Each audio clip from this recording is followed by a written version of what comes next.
किसान आंदोलन का 61वां दिन आज है। कृषि कानून के खिलाफ 2 महीने से दिल्ली की सीमाओं पर डटा है देश का अन्नदाता। गणतंत्र दिवस पर किसानों की शर्तों के साथ ट्रैक्टर परेड निकालने की मंजूरी दिल्ली पुलिस ने जानकारी दी है। दिल्ली में ट्रैक्टर रैली के रूट को लेकर पुलिस किसान मजदूर संगठन के बीच अब से कुछ ही देर में बैठक होने वाली है। रैली के लिए रूट निर्धारित किया जाएगा। गणतंत्र दिवस परेड के बाद ट्रैक्टर परेड निकाल सकते हैं किसान। टीकरी, सिंघू और गाजीपुर बॉर्डर से ट्रैक्टर रैली निकालने को पुलिस ने इजाजत दी है। ट्रैक्टर रैली को लेकर किसान संगठनों ने जारी की गाइडलाइंस। परेड में ट्रॉली लाने की इजाजत नहीं होगी। हेल्पलाइन नंबर भी जारी किया। किसानों की ट्रैक्टर रैली में गड़बड़ी को लेकर पाकिस्तान से चलाए जा रहे हैं ट्विटर हैंडल। दिल्ली पुलिस ने साजिश को किया बेनकाब। 308 ट्विटर हैंडल को मिली जानकारी। किसानों की ट्रैक्टर रैली पर ड्रोन से रखी जाएगी नजर। 3 राज्यों की पुलिस करेगी सुरक्षा के इंतजाम। गड़बड़ी की आशंका को लेकर जारी किया गया अलर्ट। दिल्ली में किसानों के प्रदर्शन के समर्थन में नासिक से मुंबई पहुंचा किसानों का जत्था। ऑल इंडिया किसान सभा के नेतृत्व में मुंबई के आजाद मैदान पहुंचने की तैयारी में है किसान। मुंबई के आजाद मैदान में डेरा डालेंगे नासिक से निकले किसान। राज्यपाल से मुलाकात करने राजभवन जाएंगे। किसानों का डेलीगेशन पहुंचेगा यहां पर। राज्यपाल को सौंपेंगे ज्ञापन। मुंबई में आजाद मैदान जाकर किसान आंदोलन का समर्थन करेंगे एनसीपी अध्यक्ष शरद पवार। किसानों से करेंगे मुलाकात। कई और नेता भी साथ रहेंगे। बुलंदशहर में बैरिकेड तोड़कर दिल्ली के लिए निकले किसान। सोशल मीडिया पर वायरल हुआ वीडियो। सिकंदराबाद इंडस्ट्रियल एरिया में पुलिस ने किसानों को रोकने की कोशिश की थी। दिल्ली मेट्रो के अंदर किसानों का प्रदर्शन। मेट्रो में नारा लगता नजर आया। कृषि कानून का एक शख्स विरोध करता दिखाई दिया। आरके आश्रम स्टेशन पर यह शख्स उतर गया। 26 जनवरी को ट्रैक्टर परेड की तैयारी में जुटे किसान। आंसू गैस से बचने के लिए ट्रैक्टर पर लगवाए फाइबर कवर्स। मध्य प्रदेश के इंदौर में कांग्रेस की ट्रैक्टर रैली को लेकर पूर्व मंत्री सज्जन सिंह वर्मा ने पूर्व केंद्रीय मंत्री हरसिमरत कौर सहित नरेंद्र सिंह तोमर पर साधा निशाना। कृषि मंत्री के लिए अभद्र भाषा का इस्तेमाल किया। कठुआ में एनआईए की टीम ने एलओसी के पास मिले सुरंग का जायजा लिया। 23 जनवरी को मिला था पनेसर इलाके में एक सुरंग। पठानकोट हमले से जोड़कर मामले की जांच हो रही। गणतंत्र दिवस से पहले पाकिस्तान की बड़ी साजिश का खुलासा। सूत्रों के अनुसार जम्मू कश्मीर को फिर से दहलाने की कोशिश कर रहा है पाकिस्तान। आतंकियों के साथ मिलकर साजिश रच रही है पाकिस्तानी सेना। गणतंत्र दिवस को लेकर पुंछ में भी पूरी तैयारी है। एसएसपी रमेश अंगल ने कहा कि बॉर्डर पर सीजफायर और घुसपैठ को लेकर सेना अलर्ट पर। राजपथ पर हर साल की तरह इस साल भी गणतंत्र दिवस परेड में डीआरडीओ तीनों सेनाओं के लिए एंटी टैंक गाइडेड मिसाइलों का प्रदर्शन करेगा। साथ ही डीआरडीओ की ओर से कई और महत्वपूर्ण प्रदर्शन भी दिखाए जाएंगे। गणतंत्र दिवस को लेकर दिल्ली मेट्रो ने जारी की एडवाइजरी। सभी स्टेशन पर 2 दिन के लिए पार्किंग की सुविधा बंद रहेगी। सुरक्षा व्यवस्था को देखते हुए उठाया गया कदम। 26 जनवरी और किसान रैली को लेकर हरियाणा पुलिस ने भी जारी की एडवाइजरी। करनाल और रोहतक से दिल्ली आने वाले लोगों को हो सकती है परेशानी। जम्मू कश्मीर में श्रीनगर में बर्फबारी। मौसम खराब होने पर भी सेना ने फुल ड्रेस रिहर्सल किया। लोगों ने भारतीय सेना का हौसला बढ़ाया। वहां मौजूद लोगों ने भी सेना के साथ रिहर्सल किया। बर्फबारी के बीच गणतंत्र दिवस को लेकर परेड की तैयारी। बड़गाम में कई फीट तक जमी बर्फ पर जवानों ने रिहर्सल किया। गणतंत्र दिवस को लेकर जम्मू में परेड रिहर्सल हुई। आर्मी के जवानों ने लिया परेड में हिस्सा। कोरोना गाइडलाइंस का पालन करते हुए इस बार परेड का होगा आयोजन। शिवसेना का सामना के जरिए सीएम ममता को नसीहत। कहा जय श्री राम के नारों से ममता को नहीं चिढ़ना चाहिए। ममता बनर्जी को रामायण भेजकर रामेश्वर शर्मा ने सलाह दी है। कहा राम बोलना सीखिए। राम का विरोध आपको भारी पड़ेगा। पहले भी कई नेता और मुख्यमंत्रियों ने जो किया ऐसा सो तबाह हुए। श्री राम का विरोध कर आलोचनाओं में घिरी ममता बनर्जी आज फिर करेंगी रैली। कोलकाता में रामलीला मैदान से रानी श्योमनी रोड तक करेंगी रोड शो। तो वहीं इस बीच राम के नारे का विरोध करना निंदनीय है। देखिए लगातार बयान भी सामने आ रहे। ममता बनर्जी को नसीहत भी दी गई है। राम के नारे को लेकर सद्बुद्धि दी। 72वें गणतंत्र दिवस की पूर्व संध्या पर राष्ट्र को संबोधित करेंगे राष्ट्रपति रामनाथ कोविंद। आज शाम 7 बजे होगा राष्ट्रपति का संबोधन। आज राष्ट्रीय बाल पुरस्कार के लिए चयनित बच्चों से बातचीत करेंगे प्रधानमंत्री। दोपहर 12 बजे वीडियो कॉन्फ्रेंसिंग के जरिए करेंगे संवाद। कार्यक्रम में मौजूद रहेंगी केंद्रीय महिला एवं बाल विकास मंत्री स्मृति ईरानी। गणतंत्र दिवस पर हिस्सा लेने वाले एनसीसी कैडेट्स और एनएसएस वॉलेंटियर से पीएम ने किया सीधा संवाद। एक भारत श्रेष्ठ भारत का संदेश दिया। एनसीसी कैडेट्स को पीएम मोदी ने कहा, देश के लिए हम जो भी अच्छा कर सकते हैं, भारत को मजबूत बनाने के लिए कर सकते हैं, वो हमें करते ही रहना चाहिए। पीएम मोदी ने कहा कि कोरोना से बहुत कुछ बदल कर रखा गया है। मास्क तो 2 गज दूरी अब रोजमर्रा की जिंदगी का हिस्सा बन गए हैं। इसके बावजूद भी उत्साह उमंग में कोई कमी नजर नहीं आती है। सीमा विवाद समेत कई मुद्दों को लेकर भारत और चीन के बीच 9वें दौर की वार्ता हुई। मोल्डो में करीब 15 घंटे बातचीत चली। बीजेपी के राष्ट्रीय सचिव राम माधव ने चीन पर साधा निशाना, कहा नेपाल, श्रीलंका और दूसरे देश हमारे भाई हो सकते हैं, लेकिन अब हिंदी चीनी भाई भाई नहीं। तो इस बीच असम के विकास के लिए ज्यादा फंड्स, जी हां, अमित शाह ने पूछा सवाल कि कांग्रेस और भरुद्दीन अजमल ने असम के लिए किया क्या है। भारत निर्वाचन आयोग आज 11वां राष्ट्रीय मतदाता दिवस मनाएगा। इस दौरान देश के राष्ट्रपति रामनाथ कोविंद कार्यक्रम में मुख्य अतिथि के रूप में शामिल होंगे। दिल्ली के अशोका होटल में कार्यक्रम होगा। सहारनपुर के लाल निशांत शर्मा जम्मू में शहीद हुए हैं। उधमपुर में पेट्रोलिंग के दरमियान लैंडमाइन की चपेट में आने से जख्मी हुए थे। शारदा नगर के रहने वाले शहीद निशांत शर्मा के परिजनों में शोक की लहर दौड़ पड़ी है। सुंदरबनी में पाकिस्तान की फायरिंग में शहीद जवान के परिजनों के लिए सहायता राशि का ऐलान। सीएम योगी ने परिवार को 50 लाख रुपए देने का ऐलान किया है। कांग्रेस नेता राहुल गांधी ने फिर से किया सेना का अपमान। सेना के शौर्य पर उठाए सवाल, कहा किसान मजबूत तो सेना की जरूरत नहीं। राहुल गांधी ने कहा कि अगर किसान मजदूर सीमा पर हो तो चीन की हिम्मत नहीं है कि वो 1 इंच भारतीय सीमा में प्रवेश कर सके। सिंघू बॉर्डर पर किसानों के बीच पहुंचे कांग्रेस सांसद रवनीत सिंह बिट्टू को जबरदस्त विरोध का सामना करना पड़ा। पंजाब के लुधियाना से कांग्रेस सांसद हैं।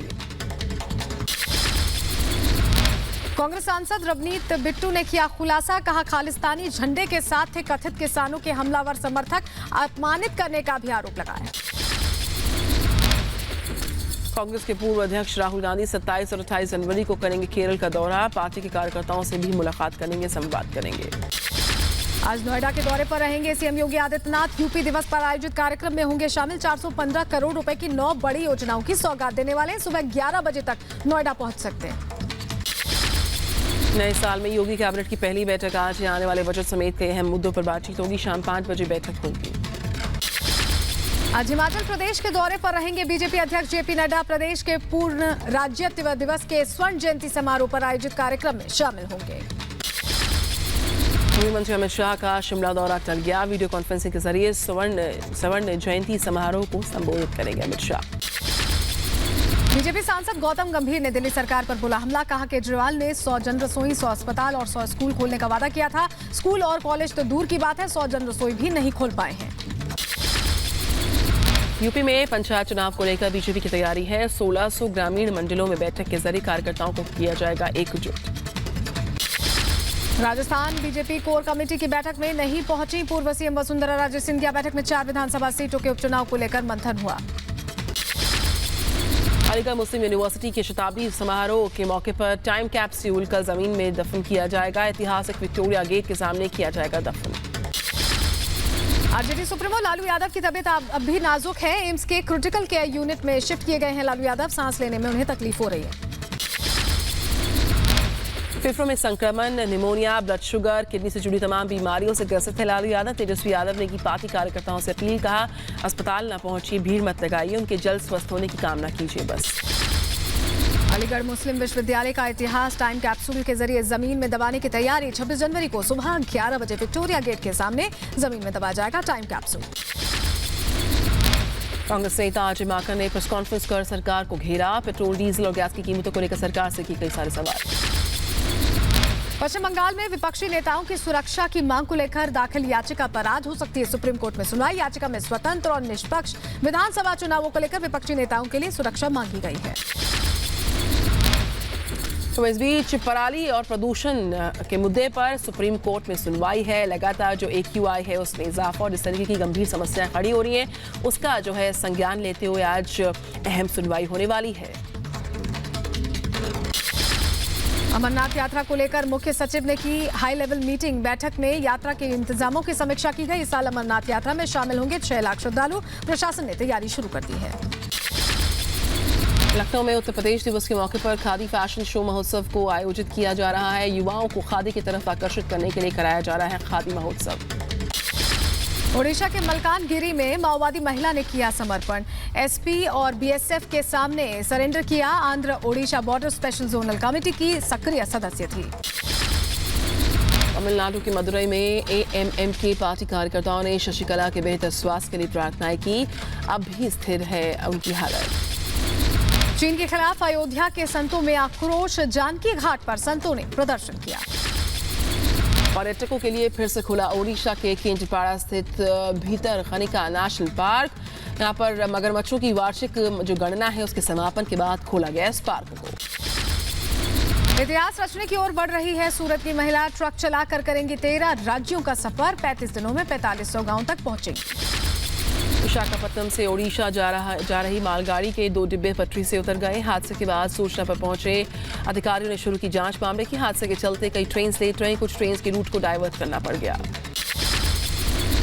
वेब सीरीज तांडव के खिलाफ एक और केस दर्ज। कर्नाटक में निर्माता, निर्देशक और कलाकार के खिलाफ एफआईआर। भावनाओं को आहत करने का आरोप।